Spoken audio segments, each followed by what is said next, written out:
मुख्यमंत्री पुष्कर सिंह धामी के नेतृत्व में उत्तराखंड में खनन सुधारों की दिशा में निरंतर उल्लेखनीय कदम उठाए जा रहे हैं। पारदर्शिता, तकनीक और सख्त निगरानी के आधार पर पिछले 4 सालों में प्रदेश ने खनन क्षेत्र में रिकॉर्ड उपलब्धियां हासिल की।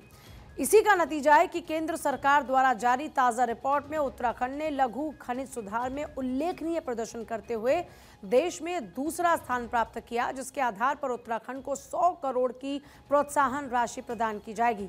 इससे पहले केंद्र सरकार द्वारा तैयार स्टेट माइनिंग रेडीनेस इंडेक्स में भी उत्तराखंड ने शानदार प्रदर्शन करते हुए सी श्रेणी में दूसरा स्थान प्राप्त किया।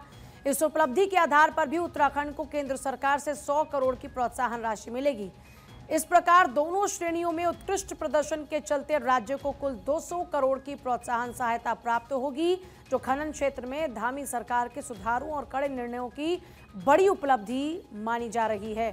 मुख्य सेवक की जिम्मेदारी संभालने के साथ ही मुख्यमंत्री धामी ने खनन क्षेत्र में पारदर्शिता और संवेदनशील प्रशासन के लिए कई महत्वपूर्ण कदम उठाए हैं। राज्य में खनन लॉटों के आवंटन की प्रक्रिया को पूरी तरह पारदर्शी बनाया गया। अवैध खनन पर प्रभावी रोक लगाई गई और खनन परिवहन के लिए आधुनिक माइनिंग सर्विलांस सिस्टम विकसित किया गया।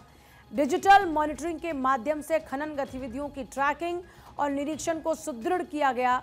इन सुधारात्मक प्रयासों का प्रत्यक्ष परिणाम है कि पिछले 4 सालों में उत्तराखंड ने खनन राजस्व में ऐतिहासिक वृद्धि दर्ज की है। केंद्र सरकार की समीक्षा रिपोर्ट में यह स्पष्ट रूप से स्वीकार किया गया कि उत्तराखंड खनन क्षेत्र में लगातार सुधार कर रहा है और नीतिगत बदलावों को प्रभावी ढंग से लागू कर रहा है। इसी प्रदर्शन को ध्यान में रखते हुए वित्त मंत्रालय ने राज्य को लघु खनिज सुधार के लिए अतिरिक्त 100 करोड़ की प्रोत्साहन राशि जारी की है।